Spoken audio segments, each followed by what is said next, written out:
Hi student, 12th standard chapter 12 exercise 12.2 sum number 8 show that negation of P and Q equivalent negation of P or negation of Q. Okay, ரெண்டுமே என்ன வரும் ஈக்குவலன்ஸ்ல இருக்குன்னு check பண்ண சொல்றாங்க. ஓகேவா, first நமக்கு 2 variable தான், 2 per n தான். அப்போ 2 ஸ்கொயர் 4 வேரியபிளை ஃபில் பண்ண போகிறோம். பிக்கு இண்டிவிஜுவல் டேபிள், கியூக்கு இண்டிவிஜுவல் டேபிள், பி அண்ட் கியூக்கு இண்டிவிஜுவல் டேபிள், இதுக்கு நெகேஷன் ஒரு அனதர் டேபிள். நெக்ஸ்ட் நமக்கு ரைட் ஹேண்ட் சைடு நெகேஷன் பிக்கு இண்டிவிஜுவல், நெகேஷன் கியூக்கு இண்டிவிஜுவல் டேபிள், இது ரெண்டுக்கும் இண்டிவிஜுவல் டேபிள். இதுதான் ஈக்குவலன்ஸ் செக் பண்ண சொல்றாங்க. ஓகே, ஃபர்ஸ்ட் நமக்கு ரெண்டு ட்ரூ ரெண்டு false, true false true false. ரெண்டுமே ட்ரூ வந்தாலும் ட்ரூ தான், ட்ரூ ஃபால்ஸ் இருந்தாலும் ஃபால்ஸ், ஃபால்ஸ் இருந்தாலும் ஃபால்ஸ் தான், ரெண்டுமே ஃபால்ஸ் இருந்தாலும் ஃபால்ஸ் தான். அந்த சிம்பிள் நெகேஷன் அப்போ ரிவர்ஸில் பண்ணுறீங்க. ட்ரூ அந்த ஃபால்ஸ், ஃபால்ஸ் அந்த ட்ரூ, ஃபால்ஸ் இந்த ட்ரூ ட்ரூ. ஓகே, அப்போ ரிவர்ஸில் சொல்கிறீங்க. இது நெக்ஸ்ட்டு நெகேஷன் பி எடுக்கிறீங்க. ரெண்டும் ட்ரூ இருந்தாலும் ரெண்டு ஃபால்ஸ் தானே, ஃபால்ஸு ட்ரூ, ஃபால்ஸ் இருந்தால் ட்ரூ, அப்படியே ரிவர்ஸ் சொல்கிறீங்க. அதேமாதிரி ட்ரூ இருந்தால் ஃபால்ஸு, ஃபால்ஸ் இருந்தால் ட்ரூ, ட்ரூ இருந்தால் ஃபால்ஸு, ஃபால்ஸ் இருந்தால் ட்ரூ. நெகேஷன்னா ஆப்போசிட். இதுக்கு நேரம் ஆர் சிம்பிள் இருக்குங்க. ரெண்டும் ஃபால்ஸ் இருந்தாலும் ஃபால்ஸ் தான், ஃபால்ஸ் ட்ரூ இருந்தால் ட்ரூ தான், ட்ரூ ஃபால்ஸ் இருந்தாலும் ட்ரூ தான், ரெண்டுமே ட்ரூ இருந்தாலும் ட்ரூ தான். ஓகே, இப்போ இது ஈக்குவேஷன் இது 1, இது 2 நேம் கொடுத்துருக்கு.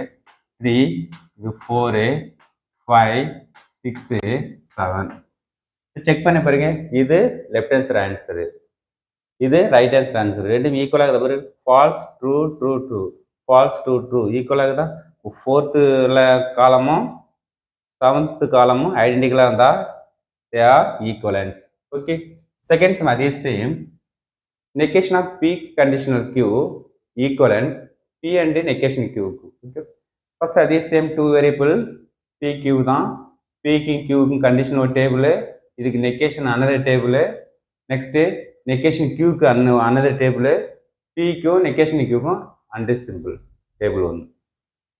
ரெண்டு ட்ரூ ரெண்டு false, true false true false. PQ fill பண்ணியாச்சு. பிக்கு கியூ கண்டிஷன் எடுக்குங்க. ரெண்டும் ட்ரூ இருந்தாலும் ட்ரூ தான், ட்ரூ ஃபால்ஸ் இருந்தாலும் ஃபால்ஸ். ஆனால் இது ஃபால்ஸ் வந்து பி ஃபால்ஸ் வந்து கியூ ட்ரூ இருந்தால் ட்ரூ வரும். இது ட்ரூ, பி ட்ரூ, இது ஃபால்ஸ் இருந்தால் ஃபால்ஸு, ஃபால்ஸ் ட்ரூ இருந்தால் ட்ரூ, ரெண்டும் ஃபால்ஸ் இருந்தால் ட்ரூ தான். இதுக்கு ரிவர்ஸில் அப்படி நெகேஷன் தான். ட்ரூ இருந்தால் ஃபால்ஸு, ஃபால்ஸ் இருந்தால் ட்ரூ, ட்ரூ இருந்தால் ஃபால்ஸு, ட்ரூ இருந்தால் ஃபால்ஸ். நெகேஷன் நெகேஷன் கியூக்கு வந்து நெகேஷன் ட்ரூ இருந்தால் ஃபால்ஸு, ஃபால்ஸ் இருந்தால் ட்ரூ, ட்ரூ இருந்தால் ஃபால்ஸு, ஃபால்ஸ் இருந்தால் ட்ரூ. நெகேஷன்னா அது ஆப்போசிட். நெக்ஸ்ட்டு பிக்கும் நெகேஷன் கியூக்கும் அண்டு சிம்பிள்.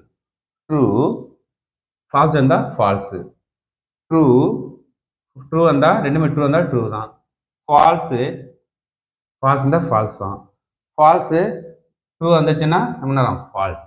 ஓகே, இதுக்கும் இதுக்கு என்ன பண்ணலாம், அண்டு சிம்பிள் ஃபைண்ட் பண்ணுறோம். ஓகே, அப்போ லாஸ்ட் நமக்கு செக் பண்ணி பாருங்க. ஈக்குவேஷன் 1 3rd காலம், 4th column, 5th, 6th. Next left hand side answer என்ன இருக்குது, இதான் லெஃப்ட் ஹேண்ட் சைடு, இது ரைட் ஹேண்ட் சைடு. அப்போ லெஃப்ட் ஹேண்ட் சைடு வரும் false true false false, false true false false ஈக்குவலாக இருக்குதா. அப்போ 4th காலமும் 6th காலமும் ஐடென்டிக்கலாக இருந்தாவே ஹென்ஸ் தே ஆர் ஈக்குவலன்ஸ். அப்போ ஈக்குவல்ஸ் ஃபார்மேட்டில் இருக்குது. Thank you student.